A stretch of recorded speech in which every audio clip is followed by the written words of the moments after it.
Hi guys, I'm back. Today I want to talk to you guys a little bit about being the best colorist you can be. Now, there's a lot of YouTube channels out there that tell you, to get a beautiful piece of work, you need, the best of the best pencils and certain things to help advance in the coloring, on your coloring journey. Now, with being on our coloring journey, whether you have just started or you're 10 years in like I am, you still won't know everything. I mean, unless you've taken an art course in college or school and you've got, your master's or whatever it is. This is about being comfortable with being the colorist that you are today. So I'm gonna put a picture here that I colored. This is by Coco Wyo's Chibi Girls book. Now, the first thing I want to talk to you is about color for you. No one else. Who cares what anybody else thinks? If you like what you have colored, be proud. Be proud of it. I mean, this is a simple page. I'm happy with how it's turned out. I mean, I'm not perfect at blending. I'm not perfect at any of it, but I'm happy with how she turned out.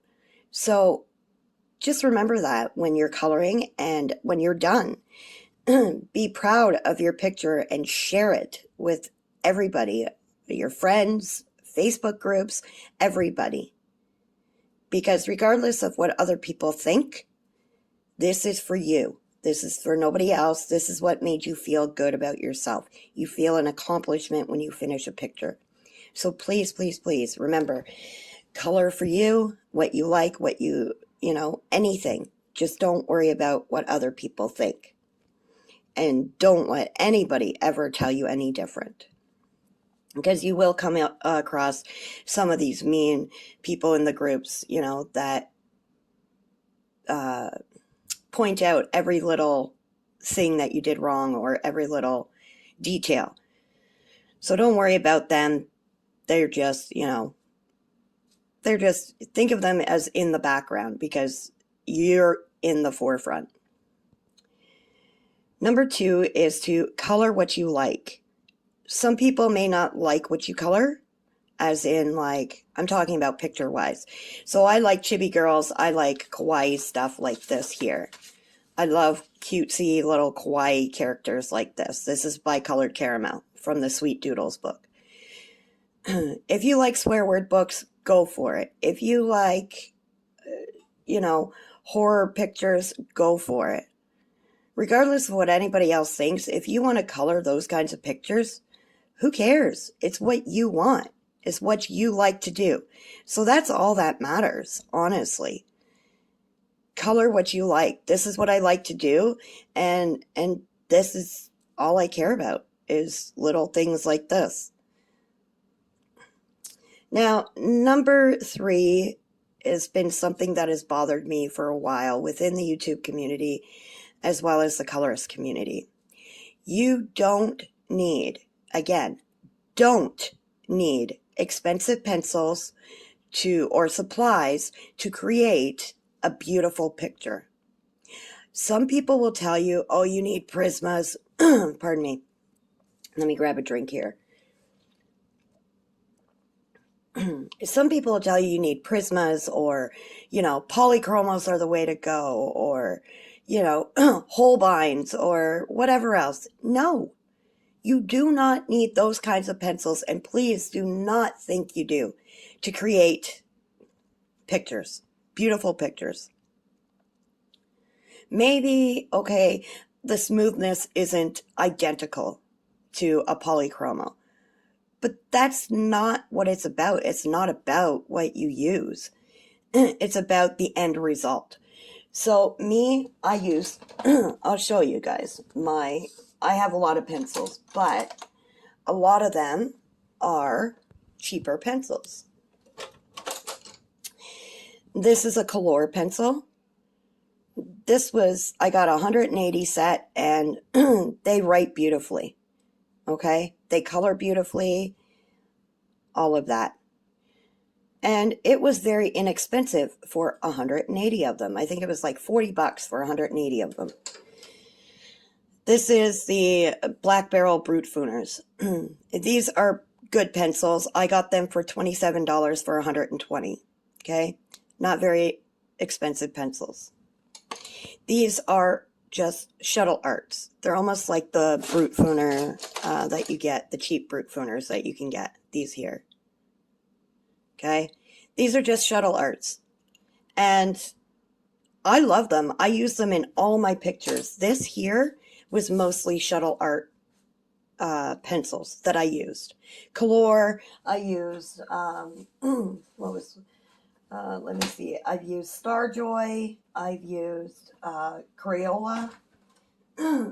Studio Series are one of my favorite pencils, this series here. These are one of my favorite pencils, and for 50 of them, you pay $15.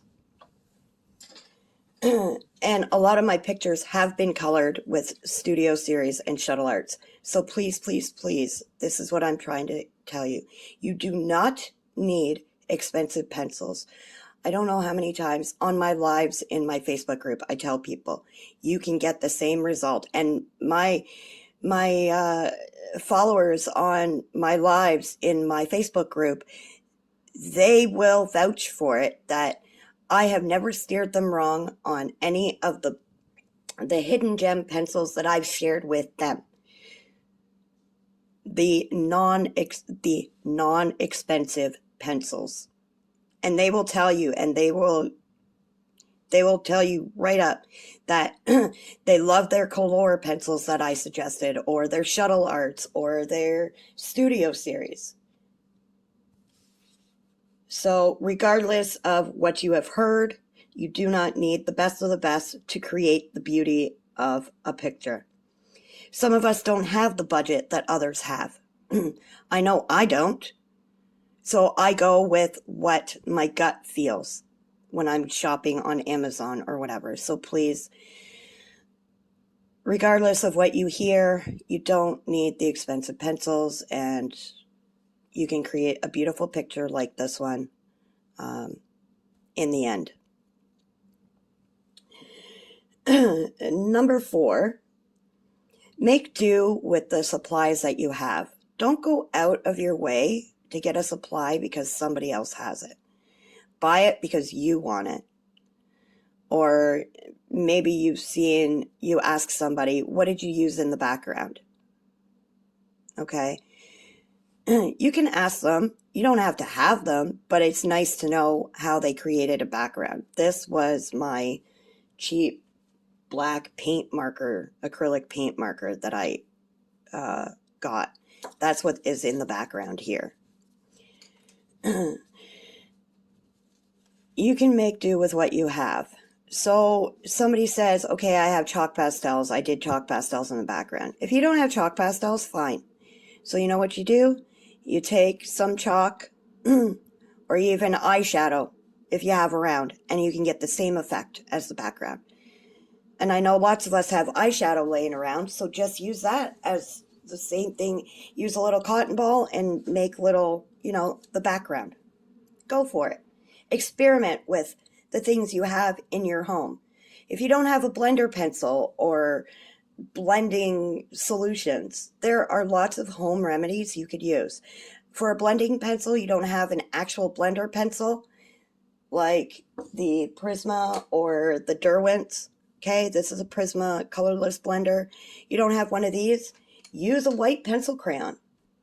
White pencil crayons work the exact same way.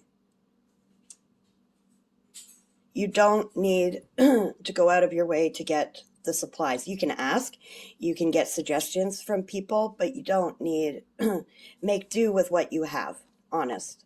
And honestly, you'll get the same results. Number 5 is do not compare your work to anybody else. It will drive you insane. Absolutely insane. Because I used to do it, and I used to say, well, I can't color like them. I want to color like them. How come I can't color like them? Look at that. That's so perfect. How did they get it so perfect? You'll point out every little thing, and it'll drive you insane. The those you compare to, again, probably have been doing it a heck of a lot longer, or have taken courses, or, just practice, practice, practice. That's how they got there, is practice. So keep coloring, keep going. And as you go day by day, you'll learn little things. What you like, what you don't like. What works for you, what doesn't work for you. What works for you may not work for somebody else. What works for somebody else won't work for you. So just remember that when you're coloring and doing what you're doing. Number 6 is the use of highlights. This is another big thing that kind of bothers me in the coloring world.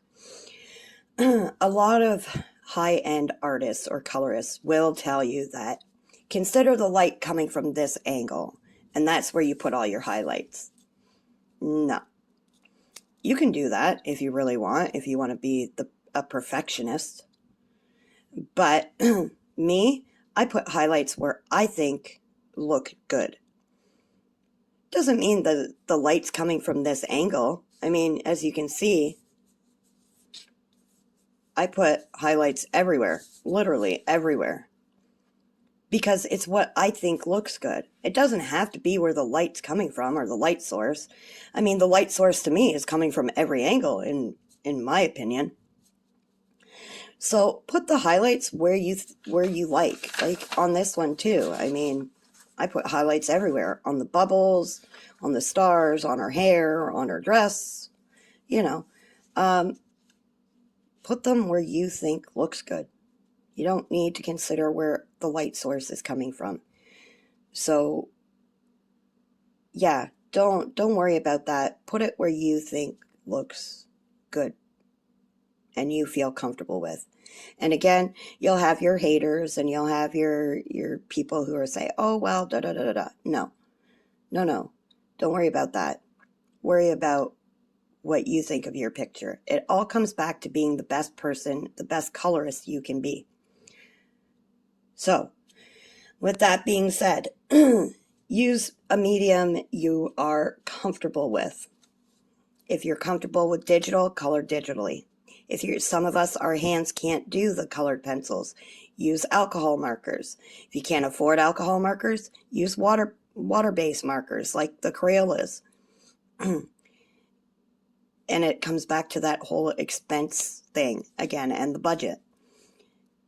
Use a medium that you're comfortable with. Use a medium that works within your budget. Don't put yourself out for certain things, because I've done it. I'll tell you honestly, I have done it, and I regret it every time I do it.